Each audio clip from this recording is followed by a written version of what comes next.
안녕하세요. 오늘은 트럼프의 관세 정책에 대한 이야기입니다.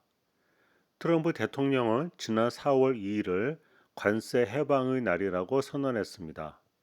그리고 우리나라는 지난 7월 말에 미국과 새로운 관세 협정을 체결함과 동시에 기타 부수적인 투자 협정을 하게 되었습니다. 오늘은 트럼프가 선언한 관세 해방이라는 것이 무엇이고 어떤 평가를 받고 있는지 알아보겠습니다. 트럼프의 관세 정책을 이해하기 위해 먼저 관세가 무엇인지 알아보겠습니다. 관세라는 것은 한 국가의 국경을 통과하여 수입되거나 수출되는 상품에 부과하는 조세입니다. 주로 수입 상품에 부과하는 경우가 일반적인데요. 일반적으로 관세를 부과하는 목적은 다음과 같습니다. 첫째, 자국의 국내 산업을 보호하는 것입니다. 경쟁력을 상실할 수 있는 국내 산업을 보호하기 위하여 해외의 값싼 상품의 유입을 억제하는 역할을 합니다. 예를 들어 중국에서 만든 저렴한 신발이 국내로 들어오면 국내의 신발 회사들이 경쟁하기 어려워지겠죠. 이때 관세를 부과하게 되면 중국 신발 가격이 올라가서 국내 신발 회사들이 경쟁할 수 있게 됩니다. 둘째, 국제 무역 수지의 개선입니다. 다른 나라의 수입을 억제하여 경상수지 적자를 줄이는 데 기여할 수 있습니다. 셋째, 국가 재정 수입을 확충할 수 있습니다. 관세는 국가의 중요한 재정 수입원이 될 수 있기 때문에 정부 예산을 집행하거나 국가 부채를 해소하는 재원으로 활용될 수 있습니다. 넷째, 특정 국가에 대한 제재 수단으로 활용될 수도 있습니다.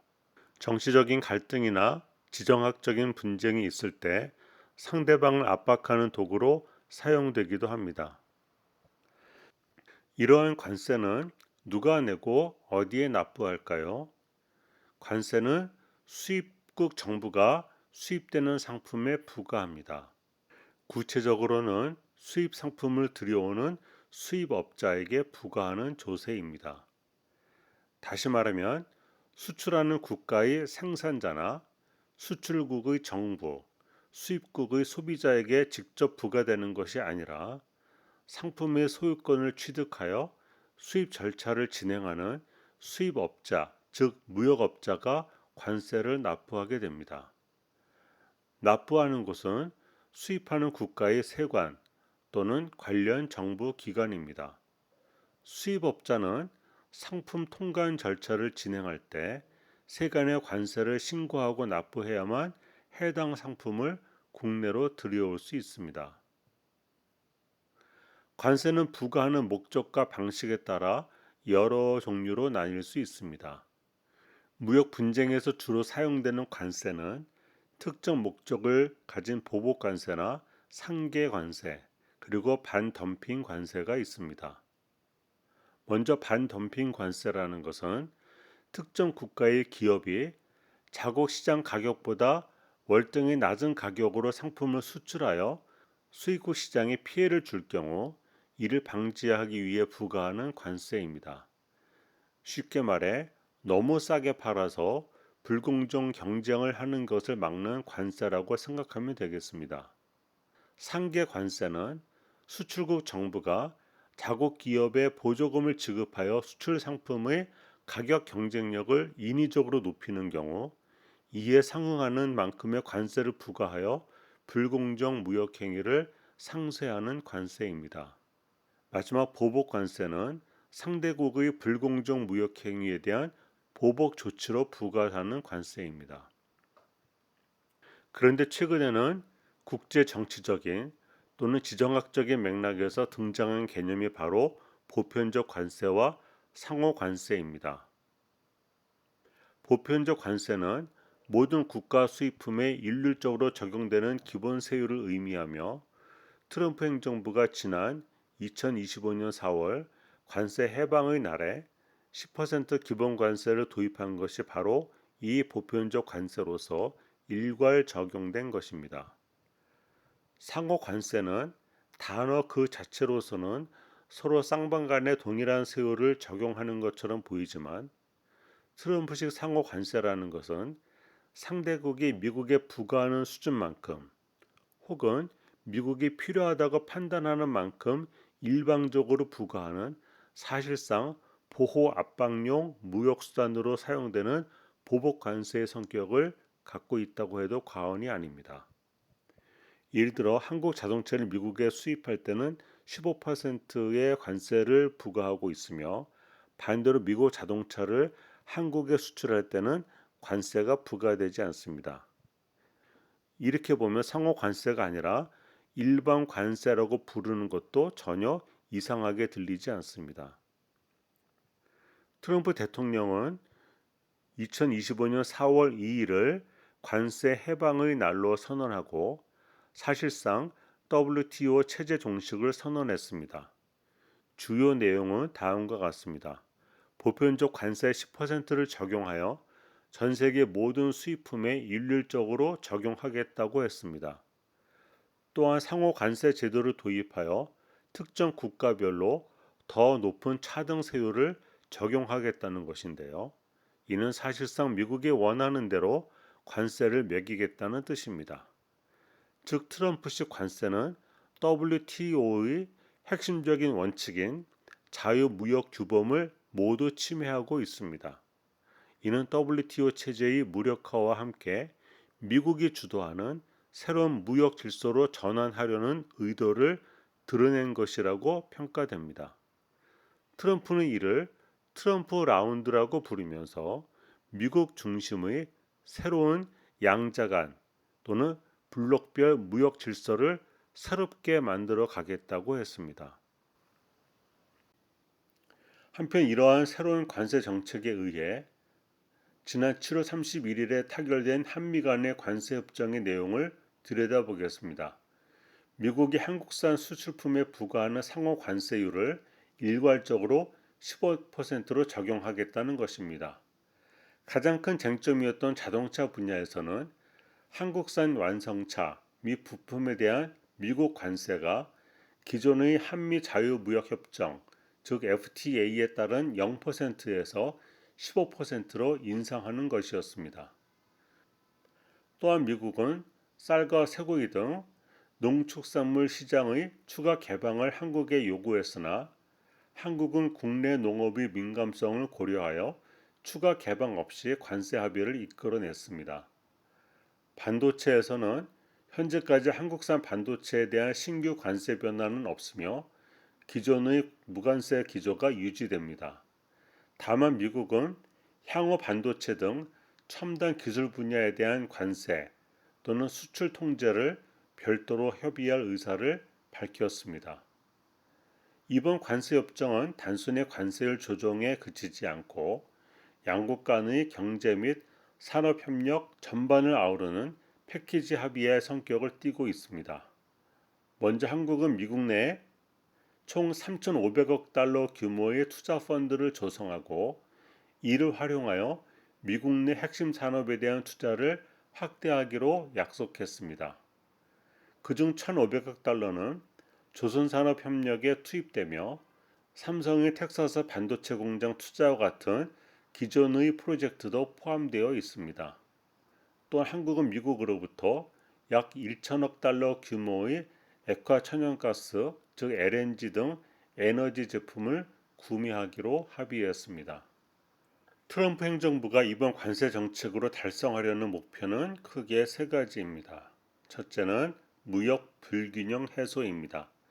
쉽게 말해 미국이 다른 나라에서 물건을 사는 것보다 팔아서 벌어들이는 돈을 더 늘리겠다는 뜻입니다. 둘째는 미국 내 제조업을 다시 살리겠다는 것이고, 셋째는 관세로 걷어들인 돈으로 미국의 정부 수입을 크게 늘리겠다는 계획입니다. 미국의 국가무역위원회 위원장인 피터 나바로는 이 관세 정책으로 앞으로 10년 동안 무려 6조 달러의 수익을 창출할 수 있다고 주장했습니다.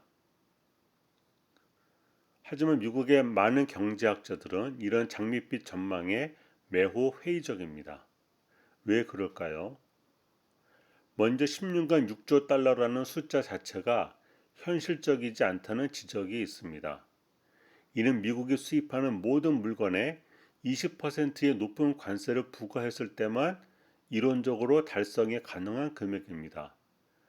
더 중요한 문제는 관세가 올라가면 사람들의 외국 물건을 덜 사게 된다는 것입니다. 예를 들어 중국산 신발에 20% 관세를 부과하면 그 신발이 비싸져서 사람들이 덜 사게 됩니다. 결국 관세로 걷어들이는 돈이 예상보다 훨씬 적어진다는 거죠. 또한 관세 부담이 외국 기업이 아니라 실제로는 미국의 수입업자들과 소비자들에게 전가된다는 점도 큰 문제입니다.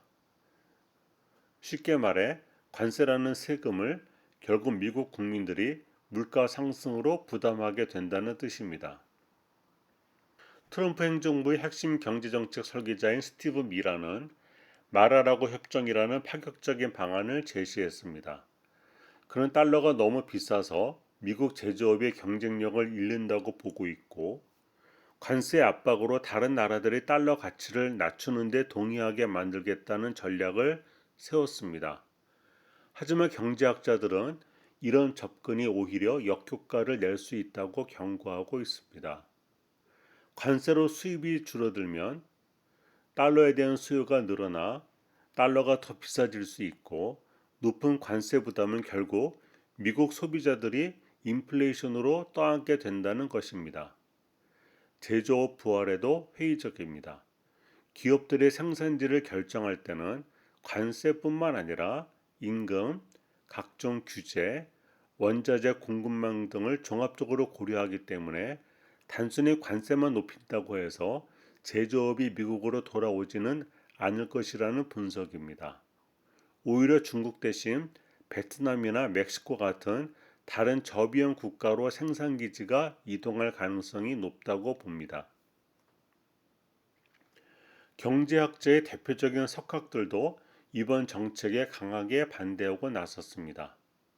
지난 2008년 노벨 경제학상 수상자인 폴 크루그먼은 이번 관세 정책을 역사상 가장 큰 무역 충격이라고 규정했습니다.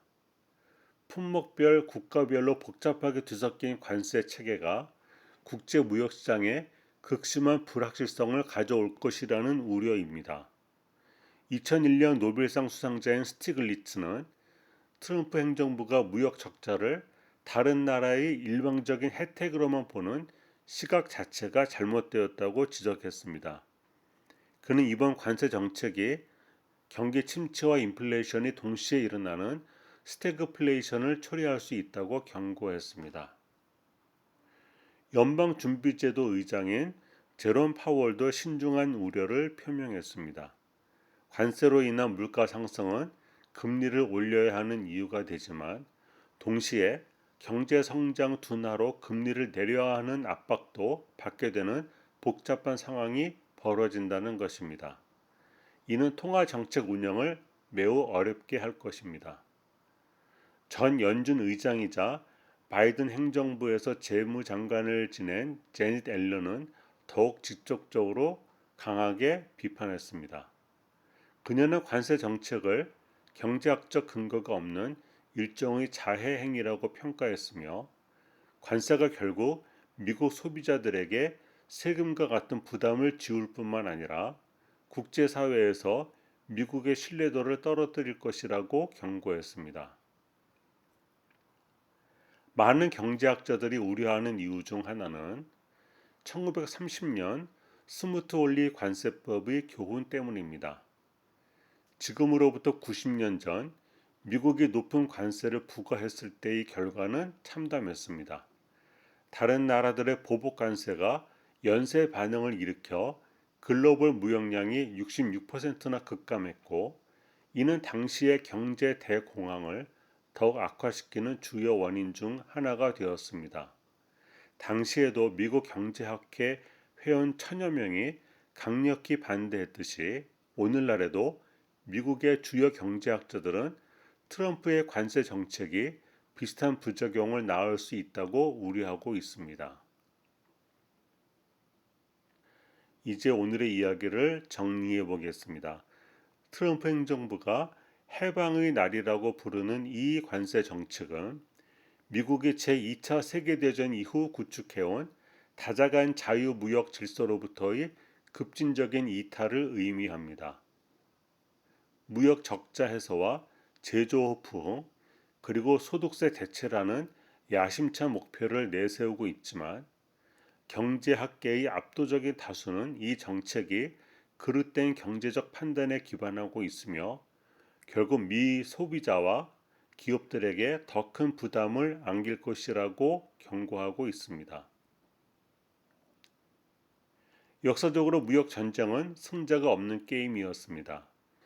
미국은 지금 미국 우선주의 보호 무역과 다자간 자유무역 사이의 중대한 갈림길에 서 있습니다. 이 실험의 결과는 미국뿐만 아니라 전 세계의 경제의 미래를 좌우할 수 있는 역사적인 분수령이 될 가능성이 높습니다. 대화와 협력을 통한 해결책 모색이 그 어느 때보다 중요한 시점입니다. 오늘의 이야기는 여기까지입니다. 다음에 더 좋은 이야기로 찾아뵙겠습니다.